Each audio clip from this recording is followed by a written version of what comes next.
ചുരിദാറും കുർത്തിയൊക്കെ തയ്ച്ച് കഷ്ടപ്പെടുന്നവർക്ക് വേണ്ടിയിട്ടാണ് ഇന്നത്തെ വീഡിയോ ചെയ്യാൻ പോകുന്നത് കേട്ടോ. അതായത് ഇപ്പൊ നിങ്ങൾ ഈ ഒരു വീഡിയോ കാണുന്ന ഭൂരിഭാഗം പേരും റെഡിമെയ്ഡ് കുർത്തി ഉപയോഗിക്കുന്നവരായിരിക്കും അല്ലേ. അതാകുമ്പോൾ നല്ല പൈസ ഉണ്ടെങ്കിൽ മാത്രമേ നമ്മൾക്ക് റെഡിമെയ്ഡ് വാങ്ങിക്കാൻ പറ്റത്തുള്ളൂ.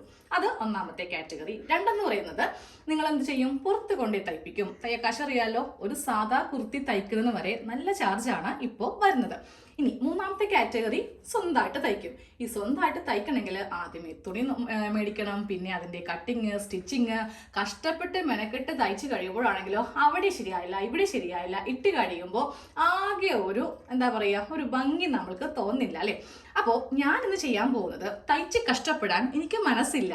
കട്ടിങ് സ്റ്റിച്ചിങ് ചെസ്റ്റ് ആം ഹോള് അങ്ങനെ ഒരുപാട് അളവൊക്കെ വെച്ചിട്ടാണ് നമ്മൾ ചെയ്യുന്നത് അല്ലേ. ഇന്ന് ഇതൊന്നും ഇല്ലാതെ പുതിയ തുണിയും മേടിക്കാതെയാണ് ഞാൻ ഇന്നൊരു ടോപ്പ് ചെയ്യാൻ പോകുന്നത് കേട്ടോ. അത് എങ്ങനെയാണെന്ന് പറഞ്ഞുതരാം. തുണി വേണ്ടാന്ന് പറഞ്ഞു, നമ്മൾക്കൊരു പേപ്പർ കൊണ്ട് ചെയ്തിട്ട് പുറത്ത് പോകുമ്പോൾ ഇടാൻ പറ്റില്ലല്ലോ. തുണിക്ക് തുണി തന്നെ വേണം അല്ലേ. പക്ഷെ ഞാൻ ഉദ്ദേശിച്ചത് പുതിയ തുണി മേടിക്കുന്നില്ല എന്നാണ്. അപ്പൊ ഞാൻ എന്താ ചെയ്യാന്നറിയോ, എൻ്റെ കയ്യിലുള്ള ഒരു പഴയ ഷോൾ എടുത്തു. കീറിയതൊന്നും അല്ല കേട്ടോ. കുറച്ച് നാളായി ഈ ഷോൾ ഞാൻ യൂസ് ചെയ്തിട്ട്. അപ്പോൾ ഇങ്ങനെ കണ്ടപ്പോൾ ഞാൻ വിചാരിച്ചു എന്നാൽ പിന്നെ ഇതുകൊണ്ട് ഒരു ടോപ്പ് ചെയ്തിട്ടേ ബാക്കി കാര്യമുള്ളൂ. അപ്പോൾ അതേ നിങ്ങളുടെ കയ്യിലുള്ള ഒരു ഷോള് ഇങ്ങനെ ഒന്ന് എടുക്കുക കേട്ടോ. ഇതാദ്യമേ ഒന്ന് രണ്ടാക്കി മടക്കി എടുക്കുക. രണ്ടാക്കി മടക്കി എടുക്കുക എന്ന് പറയുന്നത് നീളത്തിലേക്ക് ഇങ്ങനെ ഒന്ന് മടക്കുക.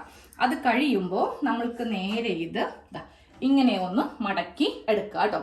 ആദ്യം തന്നെ പറഞ്ഞു കട്ടിങ്ങോ സ്റ്റിച്ചിങ്ങോ ഒന്നും തന്നെ ഇല്ല. പക്ഷെ ഇവിടെ ചെറിയൊരു കട്ടിങ് മാത്രമേ ഉണ്ടാവത്തുള്ളൂ കേട്ടോ.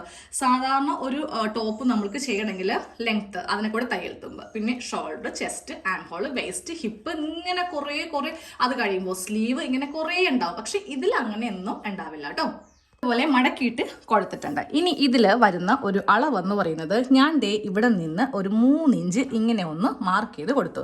അത് കഴിയുമ്പോൾ താഴത്തേക്ക് 3 മാർക്ക് ചെയ്തു. പിന്നെ ഒരു 5.5 ഇഞ്ചും കൂടെ ഇങ്ങനെ മാർക്ക് ചെയ്തിട്ട് ഇതിനെ ഒന്ന് ബോക്സ് ആക്കി, ഒരു രസത്തിന് വേണ്ടിയിട്ട് ഇങ്ങനെ ഒന്ന് ബോക്സ് ആക്കിയെന്നേ ഉള്ളൂ. ബോക്സ് ആക്കിയില്ലെങ്കിലും കുഴപ്പമൊന്നുമില്ല കേട്ടോ. ഇവിടെയും മാർക്ക് ചെയ്തിട്ട് ഈ ഒരു ഭാഗത്ത് ഇങ്ങനെ ഒരു ഷേപ്പ് അങ്ങോട്ട് ചെയ്യാം. ഇപ്പോൾ നിങ്ങളുടെ വീട്ടിൽ തയ്യൽ മെഷീൻ ഉണ്ടാവും. അതെന്തിനായിരിക്കും, കീറിയത് മാത്രം തയ്ക്കാൻ, അല്ലെങ്കിൽ ജസ്റ്റ് ഒരു ഓൾട്രേഷൻ മാത്രം അല്ലേ. പക്ഷേ ഇങ്ങനെയൊക്കെയുള്ള വീഡിയോ കാണുമ്പോൾ ഇതൊക്കെ ഒന്ന് ട്രൈ ചെയ്യുക. നമ്മുടെ കയ്യിൽ ഒത്തിരി പഴയ ഡ്രസ്സൊക്കെ ഉണ്ടാവുമല്ലോ. അപ്പം നല്ല ഷോൾ ഇപ്പം എടുക്കേണ്ട, ഒരു പഴയ വള്ളിമുണ്ടോ എന്തെങ്കിലും എടുത്തിട്ട് ഒന്ന് ട്രൈ ചെയ്തിട്ട് അത് സക്സസ് ആവും തീർച്ചയാണ്. അത് കഴിയുമ്പോൾ നല്ല ഷോളിലേക്ക് ഒന്ന് ട്രൈ ചെയ്യുക കേട്ടോ. പിന്നെ ഇവിടെ ഞാൻ ഇതുപോലത്തെ ഒരു ഷേപ്പും കൂടെ കൊടുത്തിട്ട് ഇങ്ങനെ ഒന്ന് കട്ട് ചെയ്തങ്ങോട്ട് എടുക്കാൻ പോവുകയാണേ. കട്ട് ചെയ്യുമ്പോൾ ശ്രദ്ധിക്കുക, ഈ നെക്ക് ഉണ്ടല്ലോ, ചെറിയ നെക്ക് മാത്രം എടുത്ത് ഇങ്ങനെ ഒന്ന് കട്ട് ചെയ്ത് കൊടുക്കുക. അതെ, ചെറിയ നെക്ക് ഇങ്ങനെ ഒന്ന് കട്ട് ചെയ്തിട്ടുണ്ട്. ഇനി ഈ ഒരു നെക്ക് കട്ട് ചെയ്യാം. അത് ചെയ്യാൻ വേണ്ടിയിട്ട് ഇതിങ്ങനെ ഒന്ന് ഫുള്ളൊന്ന് തുറക്കണം. തുറന്നിട്ട് ഇതിങ്ങനെ ഒന്ന് മടക്കിയിടണം. എന്നിട്ട് വേണം ഇത് കട്ട് ചെയ്യാൻ വേണ്ടിയിട്ട്. മടക്കിയിടുമ്പോൾ ഈ 2 ലെവലൊന്ന് കറക്റ്റാക്കി ഇടുക കേട്ടോ. ഇതുപോലെ ഇങ്ങനെ ഒന്ന് ആക്കി കൊടുക്കുക. അത് കഴിയുമ്പോൾ വേണം ഈ ഭാഗത്ത് നിന്ന് ഇങ്ങനെ ഒന്ന് കട്ട് ചെയ്തങ്ങോട്ട് എടുക്കാൻ. കഴിഞ്ഞു, നമ്മളുടെ ടോപ്പിൻ്റെ കട്ടിങ് ഇത്ര മാത്രമേ ഉള്ളൂ കേട്ടോ. ഇനി ഒരു പീസ് തുണി വെച്ചിട്ട് നമ്മൾക്കിതൊന്ന് തയ്ച്ച് എടുക്കാം. ഇതിൽ വേറെ ഒരു വക കട്ടിങ്ങോ സ്റ്റിച്ചിങ്ങോ ഒന്നുമില്ല. ഞാനിത് അവസാനം ഇട്ടും കാണിച്ചു തരാം, എന്നാലും നിങ്ങൾക്ക് വിശ്വാസം ഉണ്ടാവുള്ളൂ. ഇത്രയും ചെയ്തിട്ട് എങ്ങനെയാണ് ഒരു ടോപ്പ് ആവുന്നൊക്കെ ആയിരിക്കും ഇപ്പോൾ കുറേ പേര് ചിന്തിക്കുക അല്ലേ. നമുക്ക് ഈ ഒരു ഭാഗം ഒന്ന് തയ്ച്ച് എടുക്കണം കേട്ടോ. അതിനായിട്ട് ഞാൻ ഇവിടെ ഒരു ക്രോസ് പീസ് ഒന്ന് ജോയിൻറ്റ് ചെയ്ത് എടുത്തിട്ടുണ്ട്. ഈ ഒരു ഷോളിൻ്റെ ഉൾഭാഗത്താണ് ഞാനിപ്പോൾ തയ്ക്കാൻ പോകുന്നത്. ഇതുപോലെ ഇങ്ങനെ വെച്ചിട്ട് നമ്മളൊരു 1/4 ഇഞ്ച് നെക്കൊന്ന് ഇങ്ങനെ ഒന്ന് തയ്ച്ച് എടുക്കാം. അത് കഴിയുമ്പോൾ ഇത് ഉള്ളിലേക്ക് വെച്ചിട്ടും കൂടെ ഒന്ന് തയ്ക്കുക കേട്ടോ. ഇതുപോലെ ഇങ്ങനെ നെക്കൊന്ന് തയ്ച്ച് എടുത്തിട്ടുണ്ട്. ഫ്രണ്ടിൽ ചെറിയൊരു വി ഷേപ്പ് നെക്കും ബാക്കിൽ ഒരു യു നെക്കും ആണ് കൊടുത്തിട്ടുള്ളത് കേട്ടോ. ഇനി നമുക്ക് ഇതിൻ്റെ സൈഡും കൂടെ ഒരൊറ്റൊരു തയ്യലേ ഉള്ളൂ. അപ്പോൾ തയ്ക്കാൻ വേണ്ടിയിട്ടുള്ള അളവാണ് ഈ കാണിക്കുന്നത് കേട്ടോ. നമ്മുടെ ഒരു ടോപ്പ് ഇതിൻ്റെ മീതേക്ക് ഇട്ട് കൊടുക്കാം.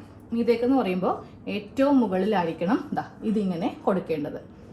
ഇതേ ഒരു ഷേപ്പിൽ ഇങ്ങനെ കൂടെ ഇട്ട് കൊടുക്കാം.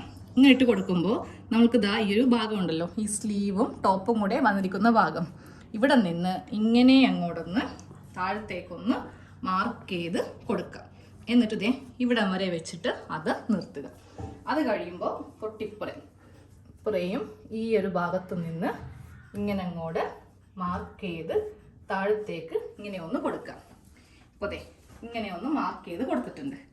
ഇവിടെ നിന്ന് ഒരു സ്റ്റിച്ച് ഇങ്ങനെയും കൊടുക്കുക, ഇവിടെ നിന്ന് ഒരു സ്റ്റിച്ച് കൊടുക്കുക. നല്ല വശത്ത് വെച്ചിട്ട് വേണം ഇത് തയ്ക്കാനായിട്ട്.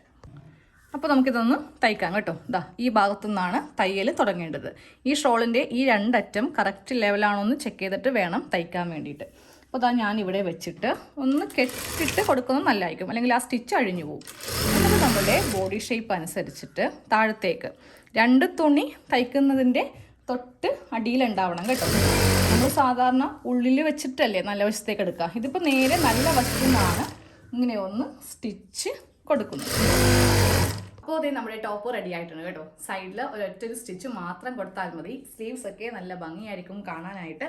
അപ്പോൾ ഇതുപോലെ എല്ലാവരും ചെയ്ത് നോക്കുക. പഴയ ഷോളൊക്കെ ഉണ്ടെങ്കിൽ അധികം കട്ടിങ്ങും സ്റ്റിച്ചിങ്ങും ഒന്നും ഇല്ലല്ലോ. അപ്പോൾ ഇങ്ങനെയൊന്ന് ചെയ്ത് നോക്കാം കേട്ടോ.